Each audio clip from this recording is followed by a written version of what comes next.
Sí. Esto continúa. Sí.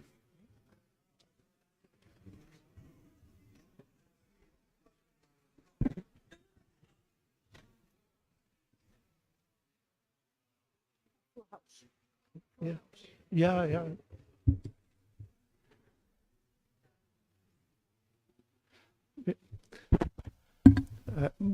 Bona tarda.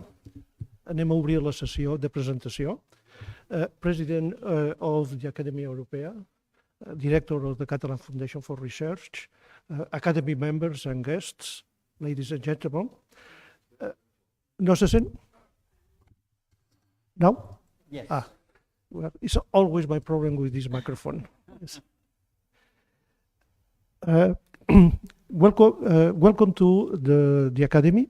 It's a pleasure for us to host the presentation today of the new stage or phase of the Barcelona Knowledge Hub of the Academy, the European Academy. In our case, our academy was founded in the 18th century, as many academies in Europe, and more exactly in 1874. So we have more than 250 years of antiquity. And the role that our academy played here in Catalonia, it was very important, because you have to remember that by this epoch, the University of Barcelona was banished to Cervera. And so we have to provide the intellectual background to sustain the development of Catalonia. In fact, this epoch has been very important for us, and just I want to remember some of the achievements that we obtained. One of them was one of our academicians built the first prototype of the electrical telegraph. Another one measured the composition of the air with a very high precision for the epoch. We also participate in the definition of the matter, and for a long time, the Academy provided the official time to the Barcelona city when they unified the measure of the time for the different markets in Barcelona. And finally, at the beginning of the 20th century, in 1904, we built the Fabra Observatory that for the epoch it was very important and make important discoveries in asteroids or in the discovery of the atmosphere of Titan. Now it's still working, and we have parallel activities in the Montsec in the Pyrenees, and so it is still active. The question is that 100 years ago, Einstein came here, he gives a conference, and he became academician, a correspondent academician of the Royal Academy. And when we examine the chronicles of the epoch, we see that very few people were able to understand the ideas behind relativity. And now, 100 years later, the situation has changed, and we have here in Catalonia, fortunately, a quite robust scientific system. And then the obvious question is, which is the role of the academies at present, and in particular, which is the role of our academy? This is something that we are discussing, and there are several ideas. The first one is to become a focus of scientific culture. And in this sense, we can use our facilities and we can use our know-how. And in this sense, also, this is the reason why the Academia Europaea is very welcome here. And I hope that it will be the beginning of an important collaboration in the future. The second action is to work in what is called the citizen science. And in this sense, we are in contact with several amateur organizations like astronomers or observers in meteorology. And this is providing a quite satisfactory activity. And finally, there is under a study to work in what we call the slow science. Here, the age of the academicians is rather high. And on the other side, our activity doesn't stop when retiring. So there is an epoch before retiring and after retiring where we are active. But we don't need to compete. We don't need to be the first one. But we can do slow research on the things that we are interested. And this is the last thing that we are trying to implement in our academy.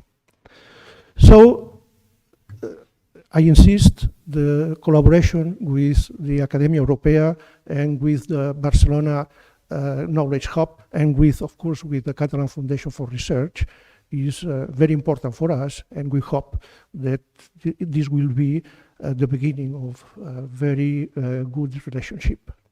So now you have the... Yes, thank you very much, Jordi. And I'm going to present in a few slides the renewal of the Barcelona hub of the European Academy.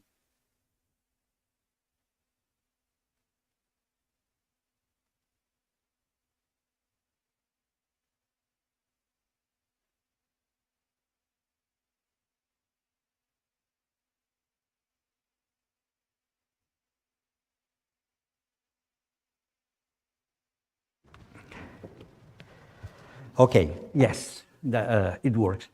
First of all, thank you very much to all of you for being here. So this is an official renewal of the Barcelona hub of the European Academy, and what we are I'm going to present you some of the aspects why this exists, why we are here, and which are the plans for the near future. And first of all, to thank people, thank institutions, people, the formers, academy, hub directors, Genoveva Martí and Ricard Guerrero. I saw him, I don't see him now, but I saw, oh, here, yes, Ricard Guerrero, to them. So what I'm just doing is to go on with the work they did, institutions, the Generalitat, and through the Generalitat, the Director of Research could not come today finally because of problem of health, and with the Fundació Catalana per Recerca i Innovació, whose director is going to talk afterwards by one side. The other side, the City Council, that as we are in an electoral time, they cannot address their words.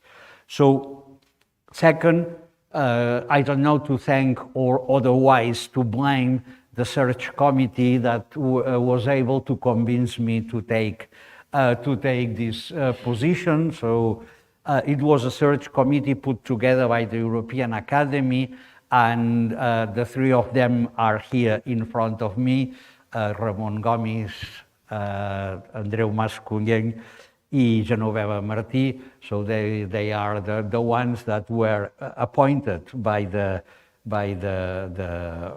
headquarters of the European Academy, and that convinced me in a very nice lunch to take this position. So let's begin. I see this. Okay. What? Sorry, it's my fault.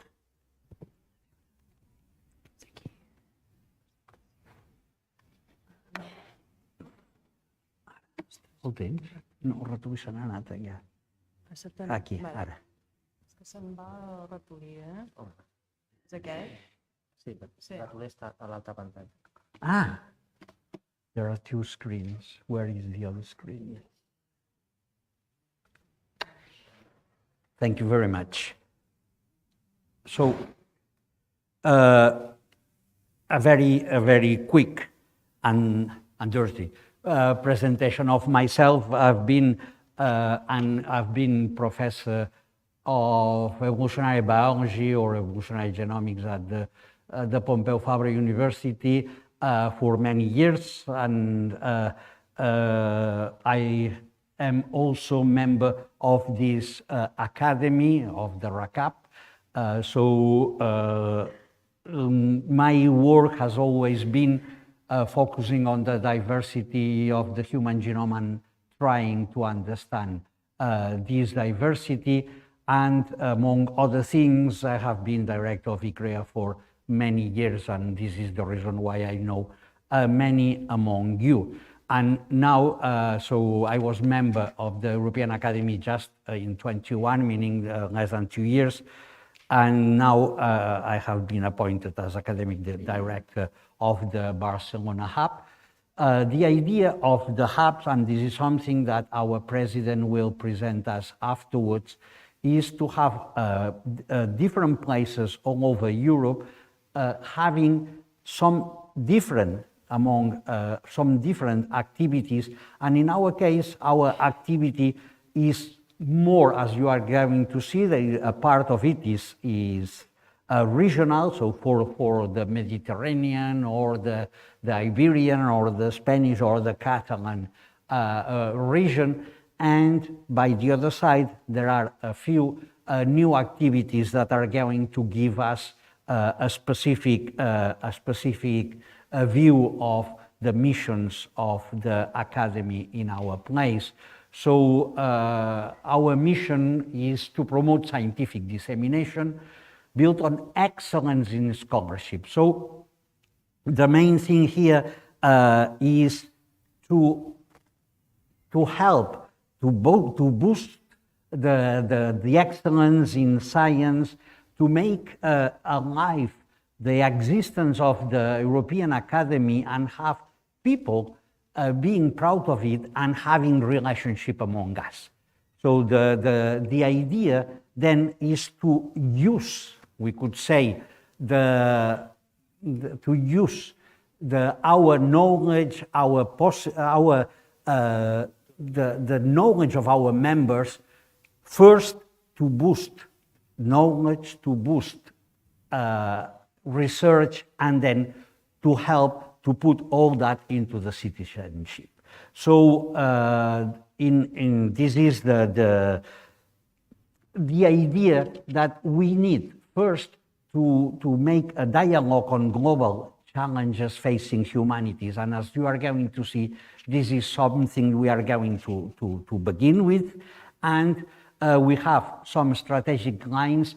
The main one will be interdisciplinary dialogue. So this is something that we clearly need and is not done in many other places, both at the most high academic level and at the dissemination or at the population level. In both cases, the dialogue will be which are the main advances of science and technology, and the dialogue between that, the scientific and technological view, and the social and philosophical implications on all that. So this is the second point of social engagement.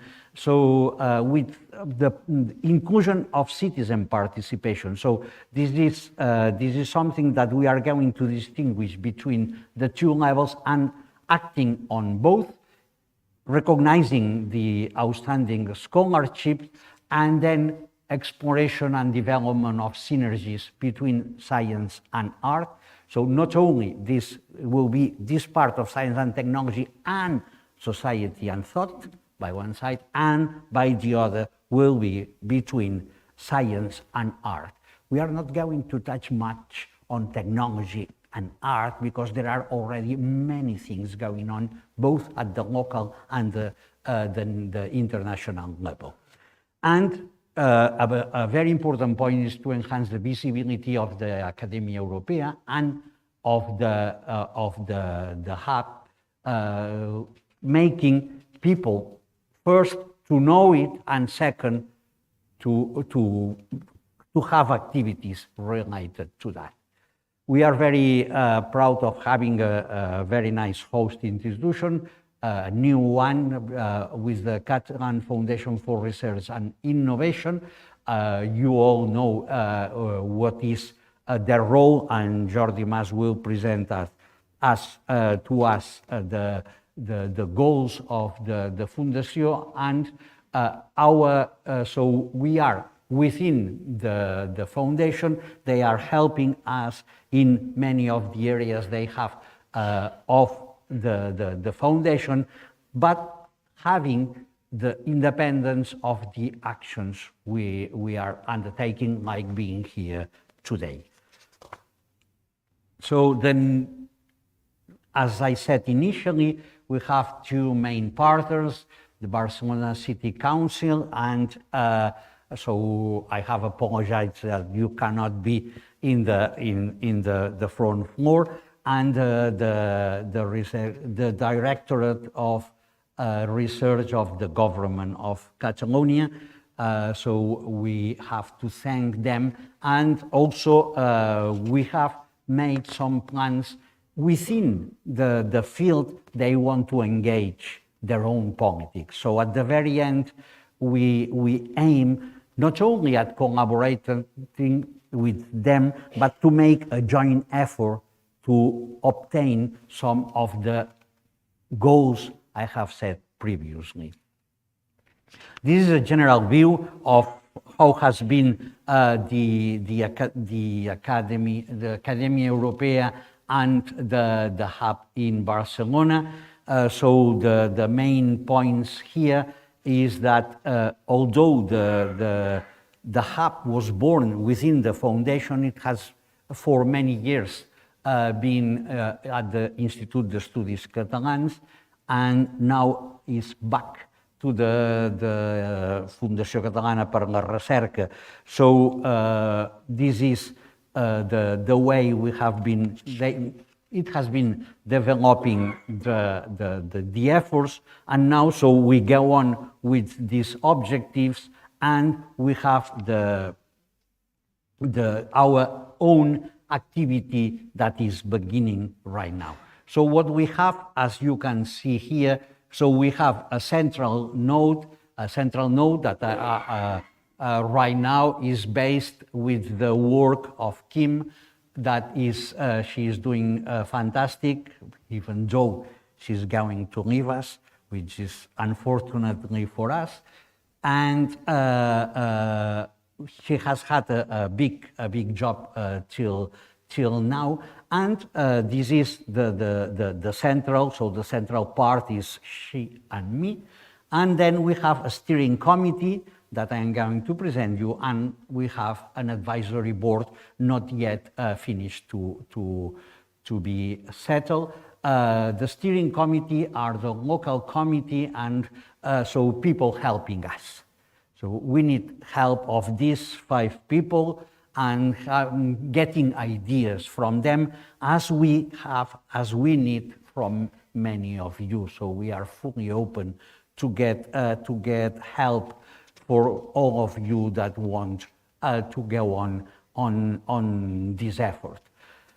The activities we are going to have are very simple. So some of the things we are going to have are the following, of some of them very old. So I remember the first time Genoveva talking to me as ICREA, at the time I was ICREA director, and she came and explained me that she was going to remake the Disputatio. So, and this was something that began at the beginning of the hub, and also the Barcelona IPATI European Science Prize, which is a very valuable effort, and is going, both are going to be maintained. Beyond that, we have the 2 first, the Frontiers and the Agora, and what we plan to do in that is very similar, the Frontiers and the Agora, but at very different level. The Frontiers of Science and Technology will be discussions on issues that are at the top scientific and technological level, and trying to understand the social implications, or something that really worries the scientific community. So discussions of cutting edge and social relevant scientific topics. That's the basic thing. So we are making, so for example, the first one, we plan to talk on the human brain, whether this is a problem of biology, of computer science, in which there is a huge disagreement in the scientific community today. And the second one would be the Agora, which is the participation of citizens in the scientific discussions. So it will be very similar to the other one, but the first one will be in English, this one will be in Catalan and or Spanish. And in this case, we'll have all the issues that are really very hot in the press, in the feeling of people today. And the first one that is already arranged is the discussion, in this case in Catalan, over the scientific and mainly social, and in this case of education, of the ChatGPT. And we have a longer list of these kind of talks that we plan to go on the future, and that we have agreed with the Academy here to have these discussions here in this setting. So one at high level, the other one at the population level, and easier to understand. The Disputatio will go on, and we are going to have, it will be similar to one of the previous ones, but in this case it will be the special one, much more international, and in this case the social implications of artificial intelligence, that we plan to have the collaboration of people living and working outside to have the last views on this very hot topic. And also the well-prized Barcelona Hypatia European Science Prize, which is given by the Barcelona City Council in collaboration with us.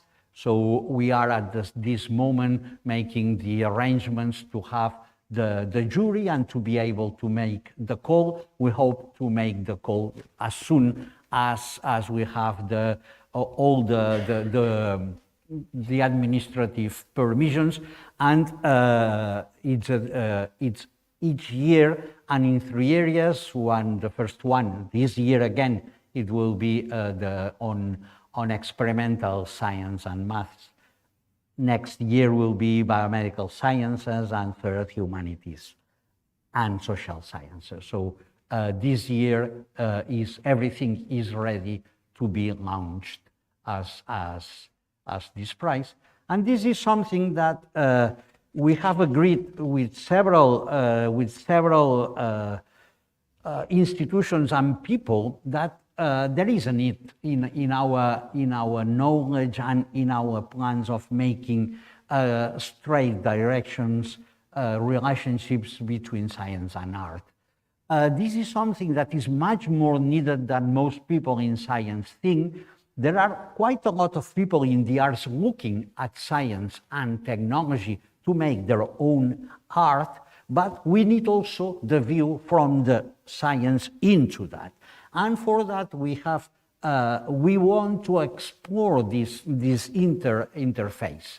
In some places, we know that in Barcelona, in some places, there is an artist in residence, but we want to go a little beyond that.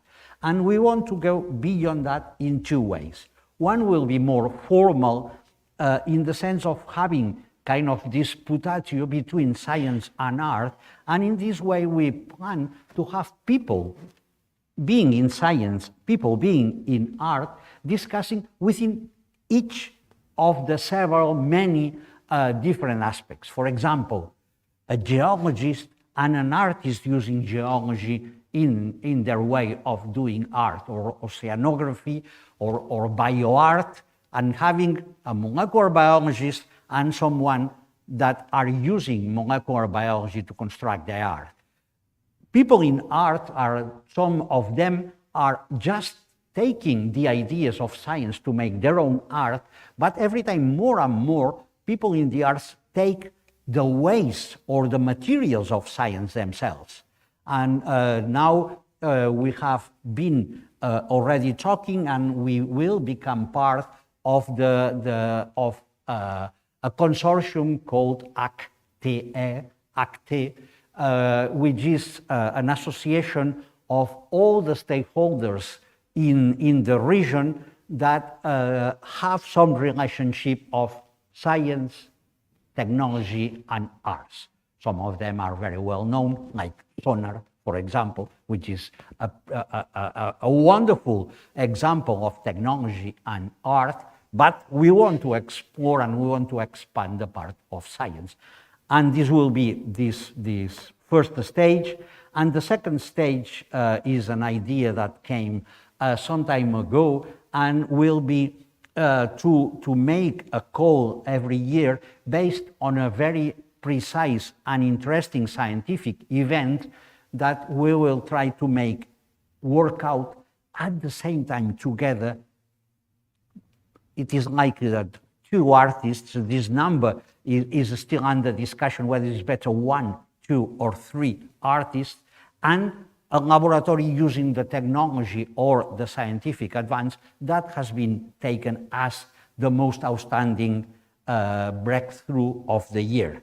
So if we had to do it now, that would be all the scientific press have agreed that the breakthrough of the year is the long-range sequencing technologies. So let's talk on that with some artists to try to do something that could be then, and this is the part we are doing right now, talking to galleries or to places that they have this, that are displaying art, to have an exhibition yearly of what we can do on that. Last but not least is this outreach, so networking events like the one we are right now. So the idea is to increase the visibility both of the European Academy and of the hub. We know that we are on a very rich ecosystem of science, so it's just to build on a little bit on that. So that's it. We need suggestions, we need comments, and we need help. We need people that want to get involved. And now we have the office at the so the building up.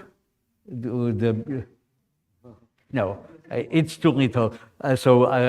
All of you know where the Fundació Catalana per la Recerca i l'Innovació is, so that is the place. And we'll have, yes, this building here. Thank you, Kim. So this is the official email, and this is what the place from where we are going to launch of these activities. So thank you very much for your attention.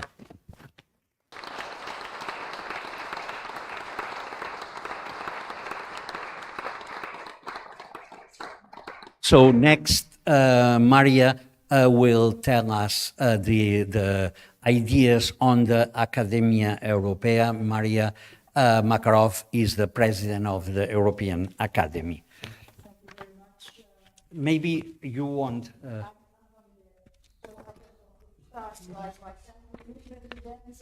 Isern for having the opportunity to be in this absolutely fantastic venue. So good afternoon, authorities, colleagues, ladies and gentlemen, and let me give you the Academy of Europe, the Academia Europaea, in a nutshell. So, let's start. Could I have the first slide on, please?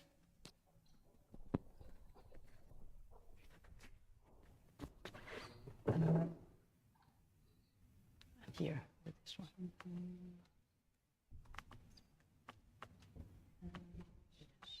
Let me change it to be sure that the mouse is not responding. Maybe this one?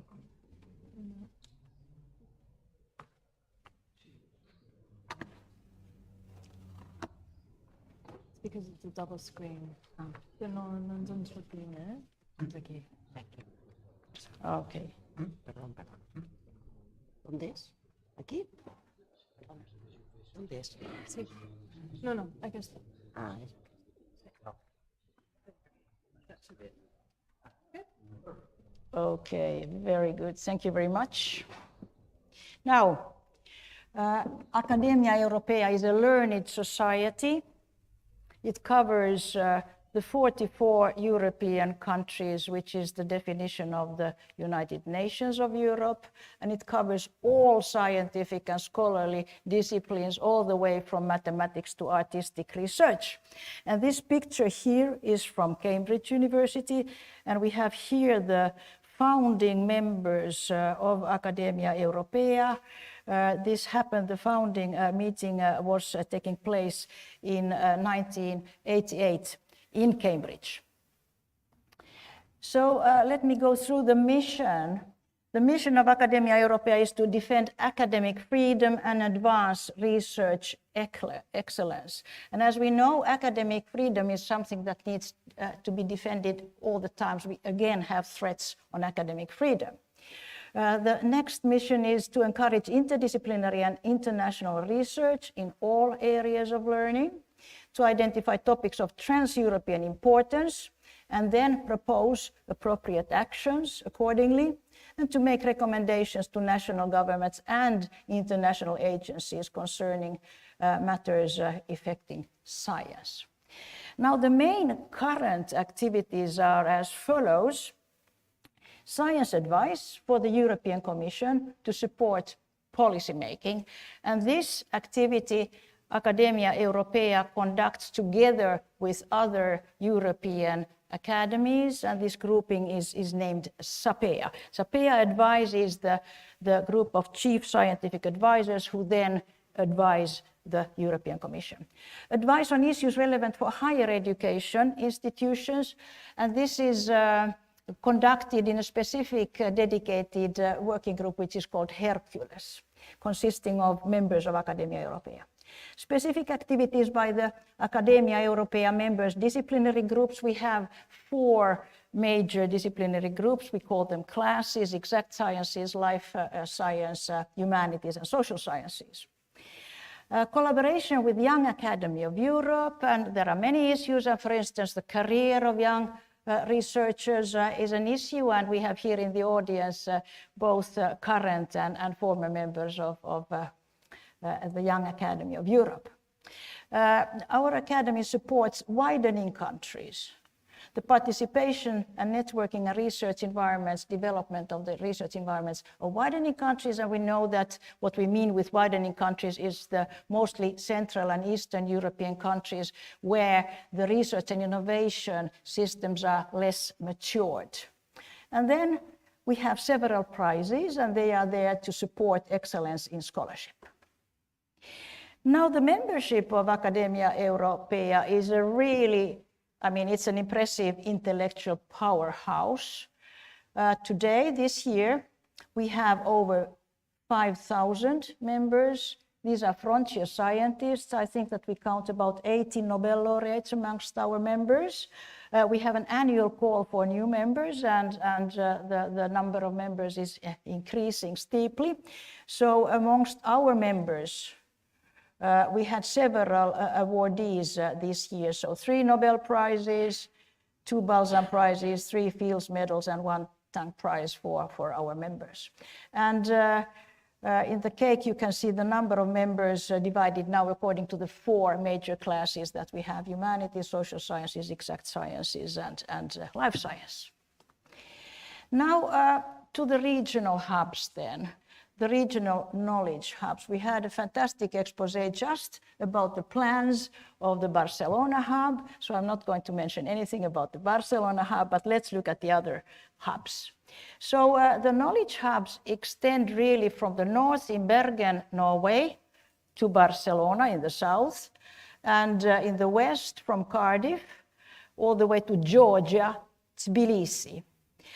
In addition to these hubs, we have the headquarters in London. David Coates is our executive secretary, as you know. And we have the data center in Graz, Austria. Now let's have a quick look at each of these hubs. So the Wrocław hub in Poland was established already 12 years ago, and this is the oldest one. And so it is today hosted by the Wrocław University of Science and Technology, and the hub works in close collaboration with the Wrocław city, and indeed the city hosted the hub when it started its activities. The focus of this hub is on scientific excellence, integration and international cross-border collaborations, and the academic director is Arkadiusz Boks, who is the rector of the Wrocław University of Science and Technology. So the next then in age order is the Bergen hub in Norway, established in 2014, and this hub is hosted by the University of Bergen.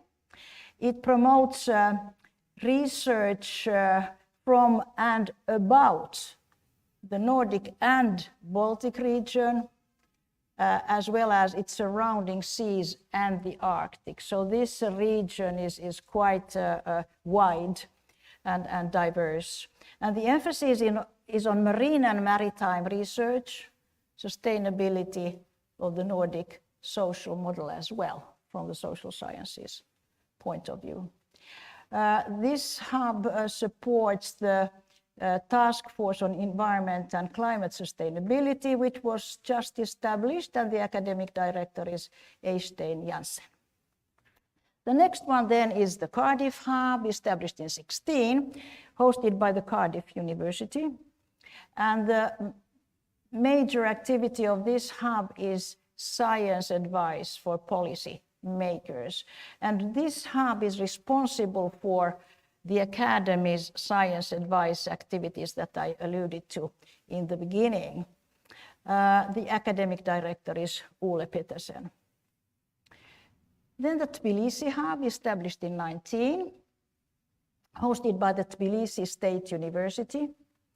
And their focus is scientific activities related to biological, cultural, linguistic, and ecological diversity. And they are on the way to establish the Gelati Academy, as they call it. This is the medieval center for science and education amidst Eastern and Western Christianity, taking advantage of the fantastic medieval manuscript collection that is hosted by the National Museum. The academic director is David Prangishvili.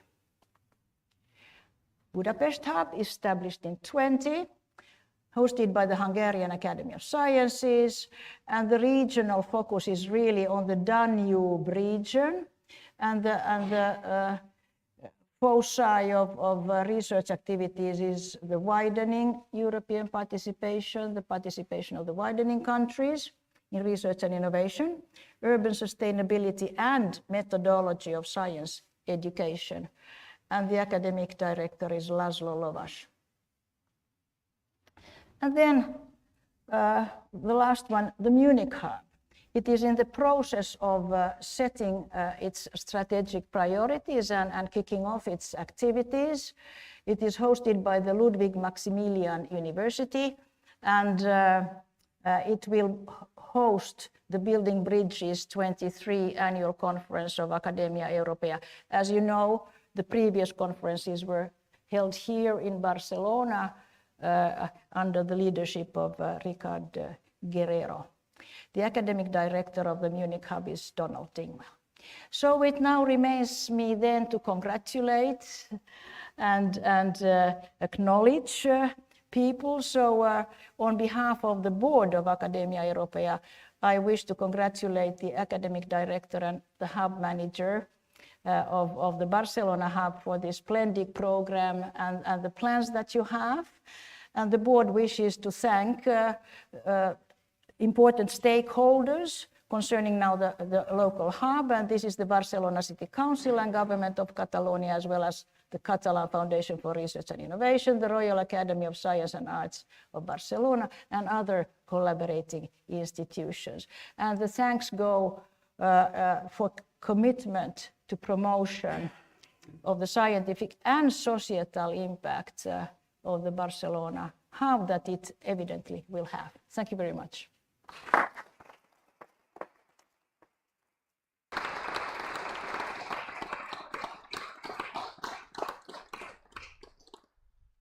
Thank you very much, Marja. Next, we'll have Andreu Mas-Colell, that is going to talk on the interplay between European Union and member state science policies, that as usual will be a very illuminating thoughts on science and policy. I will not pass a test, huh? So where is the gentleman that fixes this?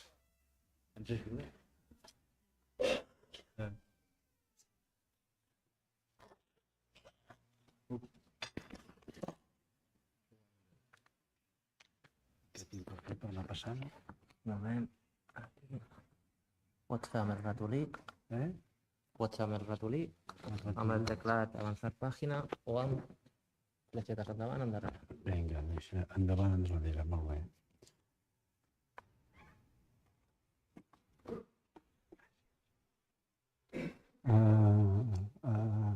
Thanks. So I'm supposed to give a general talk about policy issues.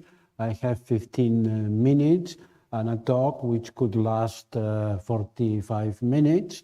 So since this is a very intelligent crowd, I'll give the dots and you will fill the connections.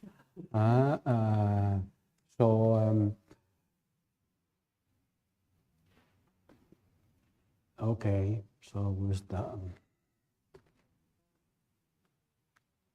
So 2 minutes don't count, huh? So sorry, I just don't know this. Okay. Let's take a look. És aquest? És aquest. Okay. So, general considerations, long term. If you read it, you will get the idea. So I just will put the tones.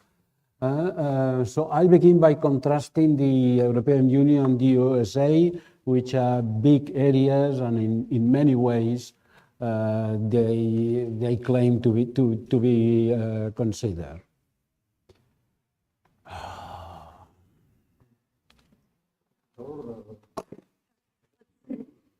Just say hit it and I'll change it. There you go. Okay, very good.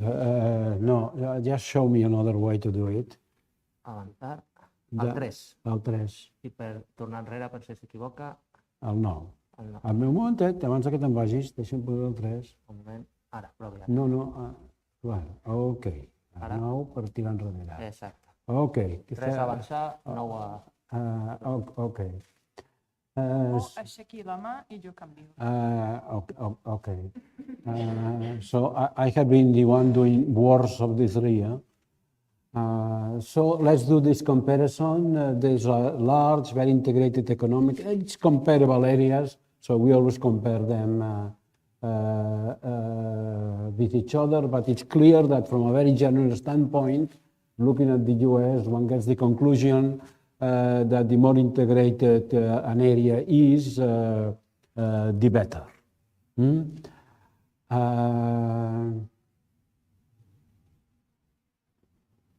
Sorry. And the fact is that in the US, the funding of public research, I will only talk about the organization of funding of public research in Europe. Not science policy, but funding policy. It's heavily concentrated, it's totally concentrated at the federal level. The state's funding of research in the US is insignificant. While in Europe, the Horizon programs represents all these enterprises. I'm not an empirical guy, but counting back of the envelope computations. So the Horizon program represents 14% of public funding of research in the European Union. But in the European Union and in Europe, more in general, there are the intergovernmental agreements. So the European-minded, the European globally-minded research is channeled through the state, through channels, the intergovernmental agreements and the European Union. The intergovernmental agreements is CERN, is the MBL, is the European University Institute. And this, I leave an interrogation sign there, but it may get to 20% the public funding of research in Europe, which is explicitly pan-European in intent, contrasted with 100% in the US. And given this, I conclude that the European countries should aim at substantially increasing European level affairs, European-minded efforts, and the most desirable situation, I'm looking at the European Union, is for these member states to do that through European institutions, although the following things should not be forgotten. The performance of the intergovernmental agreements has been outstanding. So the quality of CERN, the quality of the MBL are outstanding. And well, I don't want to make implications for the one through the European Union, but the money sent through the European Union, one should be aware that the standards of quality should be the standards of the historically have been of the intergovernmental operations. Should we aspire to go all the way to the model of 100% at the federal level? And I answer no, and one reason is that it's not realistic, but a more serious one is that this has raised criticism also in the US, and it has generated some consequences that even in the US are seen as questionable. And the main consequence is that excellence is highly concentrated institutionally and geographically in the USA. And I refer here to an excellent book of Gruber and Johnson, economists from MIT, that point this thing out very strongly and suggest methodologies to put in a remedy to this in the context of the US. And I also put this remark: the NSF does not have regional balance in its foundational remit, and in fact, the launching of the NSF at its origin between 45 and 50, it took 5 years to go to Congress. It was a very polemical, a very difficult birth, because there were some key issues that had to be clarified. And one of them was if the regional balance had to be or not in the foundational remit, and the answer was no. But for this answer, it took 5 years of dispute, of paralysis in Congress. And the fact is that the American concentration of excellence, I think, will not be acceptable in Europe as a realistic statement. And the fact is that excellence, our level of excellence, is more dispersed in Europe than in the USA. If I look at the Nature Index of institutions of all over the world, and look at the top 50 institutions, there are 18 in the USA for 8 in Europe. Top 200 is 72-51. Top 500 is 135-168. So if we look at the top 500, Europe has more excellent measures like that the USA. So we could say that the US has more high peaks, is more of an Himalaya, while we have a higher plateau.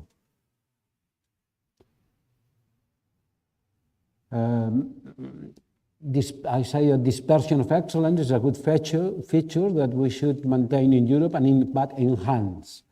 And the leading challenge for European science policy is how to make compatible the dynamism of the USA research ecosystem with the dispersed excellent characteristic of Europe. And we should demonstrate, it's to be demonstrated, that excellence in Europe does not need to emerge from sea level, but can do so from high plateaus, and we need plateaus and we need peaks. How? Well, we have to prove that 100% federal funding is not logically necessary for a policy favorable for dynamism and dispersed excellence. And the USA's experience, to the extent that we take note of the criticisms that have been raised, is cautionary. Better not to run the risk and try to solve the implicit problem on the first challenge. A simple proposal. The EU should aim to double the budget of the Horizon Europe program. Very simply stated, no? Currently, the Horizon program analyzed represents more or less, it's a round number, so that's why I use it, 1,000 of the European Union GNP, so 1,000. So doubling will be increase the budget to 2,000 of European Union GNP. Currently, how is that feasible? Currently, the European Union spends in R&D, public and private, 2.3 of GNP. The state policy is 3%, and 1/3 of this increase will be public. Those are the official objectives of the European Union. So that plus back of the envelope computation says that assuming that the 3% is reached, and when it is reached, to double the European level research will require to double and at the same time to reach the 3%. So if we reach the 3% and simultaneously when we reach the 3% we make sure that we double, the objective of doubling is independent of the 3%. But I say there is a margin to 3%, Europe go towards the 3%, and so what would that represent if on the effort toward the 3% we were to double? That will mean sending through European channels half the increase in public funding. So it's not a minor thing. It will mean for each European country that when there is increases on research, instead of sending some 10% for European projects, you send half what that increase through European channels. So it is a demanding, it is, but we want to get Europe, so we should get Europe, we should do things like this. This proposal is aligned with the proclivities already manifested by member states. The main policy of the European Union is agriculture, but now it's not a matter of choice. It was a matter of choice when the first treaties were signed. But when the first treaties was signed, the only sectorial money that was transferred to Europe was agriculture, which means now that Europe should expand on agriculture because it's the Ministry of Agriculture of all European Union states. So it could not decide we are not interested in agriculture. The second big policy is structural funds and cohesion funds, so funds that serve the purpose of strengthening the leagues in Europe. And the third is research. So research is the sectorial policy which could be object of choice and which has been chosen by the European countries to be the first one to be developed after agriculture and after the cohesion funds. So Europe is already in that. It's already in that road. So what I'm suggesting is we should accelerate that. And go further in this direction, which is a direction, I repeat, already taken. Europe could have decided at some point that the first sectorial policy to develop was defense, for example, and it didn't choose to do that. Or it could have decided that it would be industry, I don't know, many others. It decided that it was research, so let's go faster.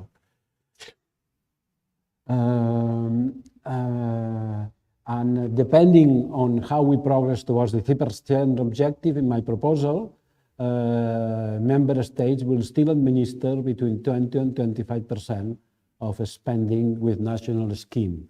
If it were to double but not get to the 3%, it will administer less. But it will get to the 3% with my doubling, there still will be between 10 and 70 or almost doubling, or almost to 3%, there still will be 70 and 75% exactly will be, if it gets to 3%, it will be 75%.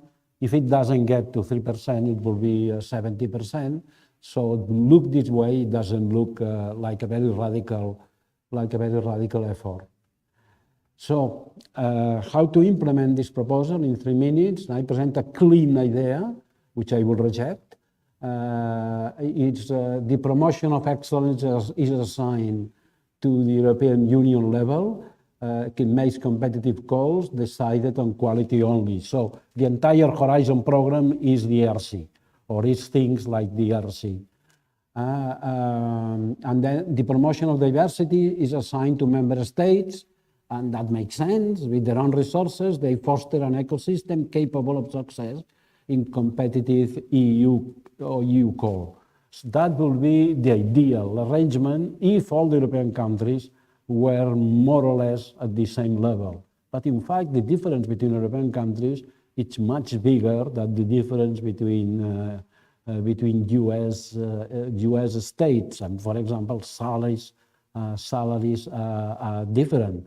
And as an integrated economy is taking place, salaries will have to convert. So I don't think that this clean idea is optimal.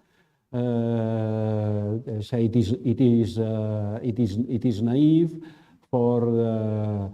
So I say that Horizon Europe also has to deal with the dispersion objective, but it has to deal with it well and in a manner which differentiates objectives, which is essentially that it differentiates clearly the pan-European excellence drive and the dispersion drive.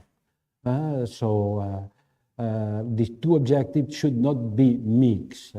The standard for excellence at the European level can only be European. So I'm totally with the ERC. You judge by excellence only, but you don't go to 100% ERC. You have another budget for this dispersion, and none of the two budgets has to be too small. And the dispersion budget could be used for helping states in amounts negatively correlated with economic capacity with research infrastructures, think S-free, for example. It could also be used to retain and attract talent.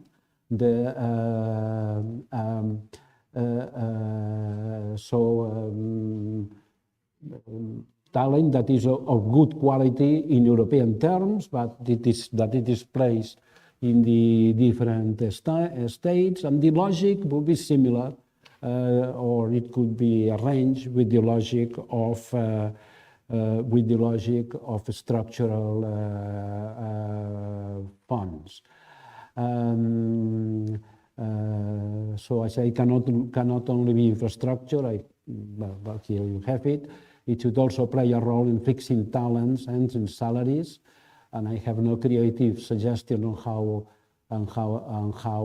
achieving this, but maybe the long-run practice of fostering networks could be a useful tool. Networks already are designed to level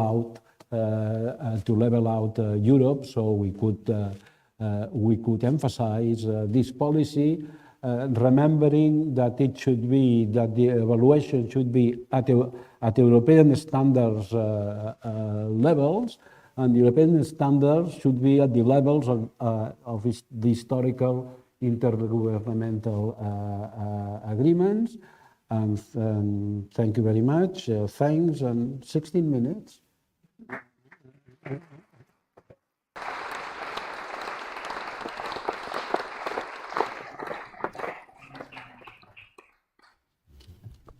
Thank you very much. Thank you very much, Andreu.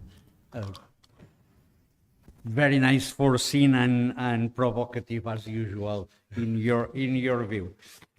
So to close the act of today, the event, we have Jordi Mas, the director of the Fundació Catalana per la Recerca i la Innovació.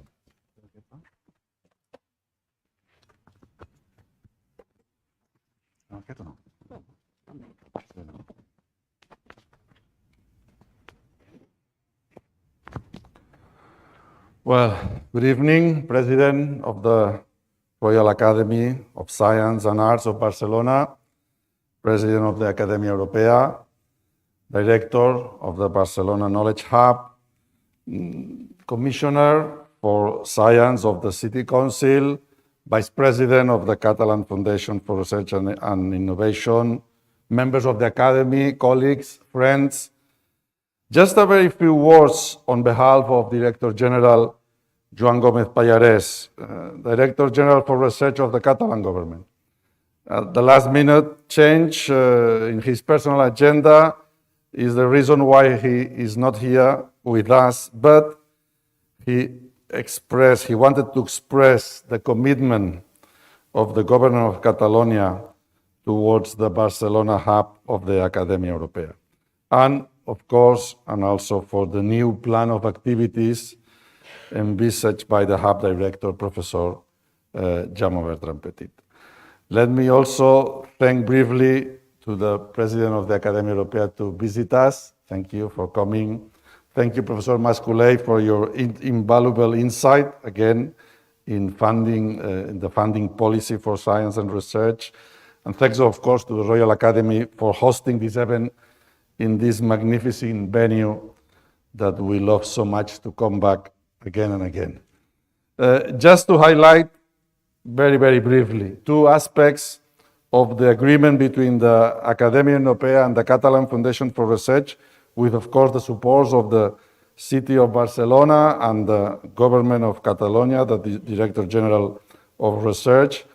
First is just to focus on the choice of Barcelona as a city to host this hub, which I think reinforces the strength of Barcelona as an attracting pole, as an attracting hub for scientific and technological talent. And of course, and I would say especially in the future, following the words and the activities by Jaume, in specifically in science dissemination and ways to get science to the society. And I think that a mature or a developed system as our system will merit a good and outstanding science communication activities in the city.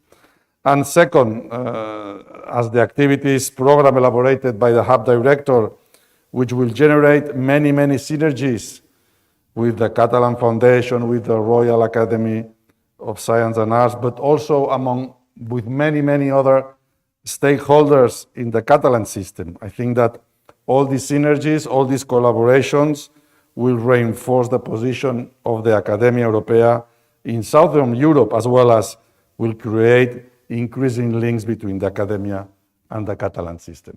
So thank you so much, and just these few words on behalf of the Director General, Joan Gómez, that was not able to join us. Thank you.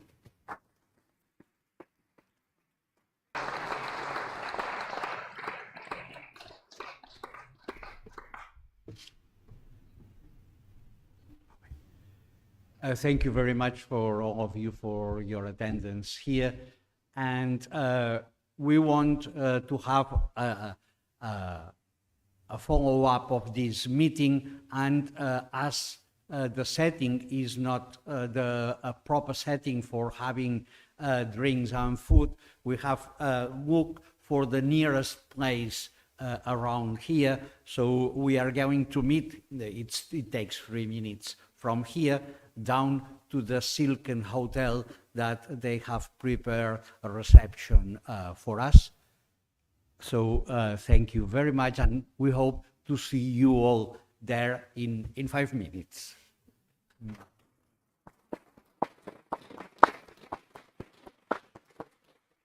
Well, thank you to everybody for coming, and thank you to the Academia Europaea, and thank you to the Catalan Research Foundation for, sorry, is,